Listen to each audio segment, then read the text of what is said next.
Saying we're facing uncertainty in rural America is an understatement. We're in the midst of a seismic shift, a true paradigm shift. We're just now beginning to emerge from a decades-long era that literally wiped out hundreds of thousands of livestock producers of both cattle and sheep. The era we're emerging from is one that embraced globalism and free trade, which are interchangeable terms.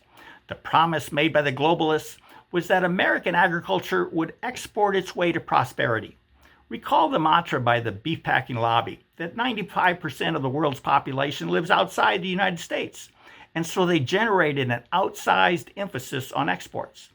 And I say outsized because the U.S. cattle industry underproduces for the U.S. market, with beef and cattle exports representing less than 12% of domestic production. So for decades, as industry leaders focused almost exclusively on exports, the tail was indeed wagging the dog. But the emphasis on exports was not without success for global exporters. During the past 3 decades, beef and cattle exports increased from 1.9 billion pounds to 3.2 billion pounds. That's a 68% increase.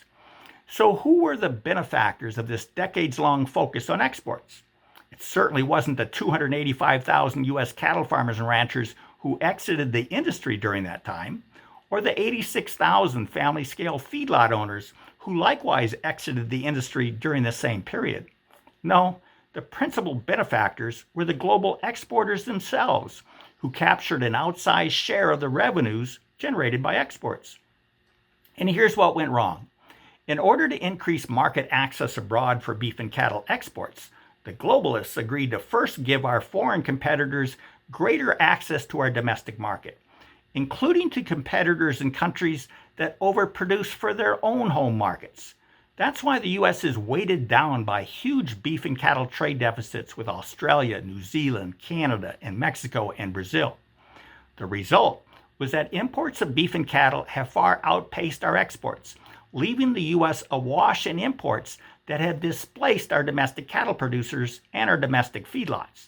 This is causing us to become more and more dependent on foreign supply chains for our beef. This trade imbalance and outsized emphasis on exports that has caused our industry to shrink over the past 3 decades becomes readily apparent when we look at live cattle trade with Canada and Mexico. Last year, the U.S. exported 359,000 head of live cattle to Canada and Mexico, but we imported 2 million head of live cattle from them. This means we imported more than 5 times the number of live cattle than we exported. Let's take a look at this.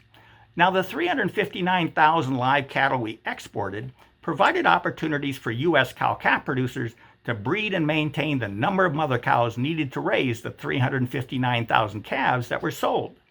But the 2 million head we imported eliminated opportunities for U.S. cow-calf producers to breed and maintain the number of mother cows needed to raise the 2 million calves that were purchased from Canada and Mexico.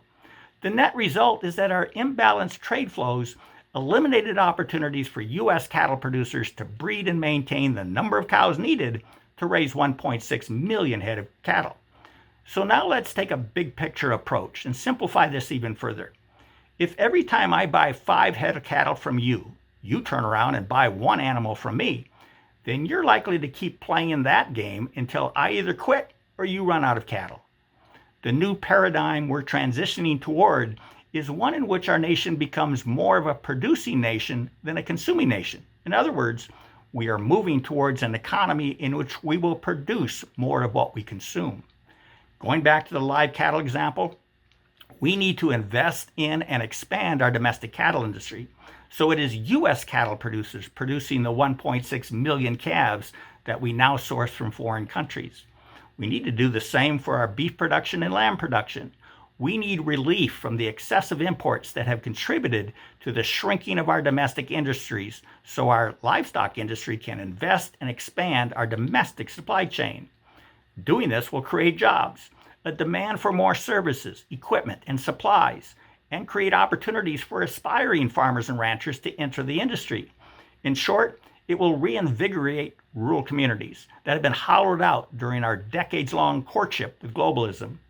Unfortunately, we can't pivot from the wrong path we've been on for decades to the right path overnight.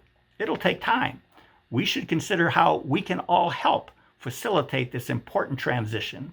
With that, I'm Bill Bullard with RCAF USA, the voice of the independent cattle and sheep producer in the United States of America.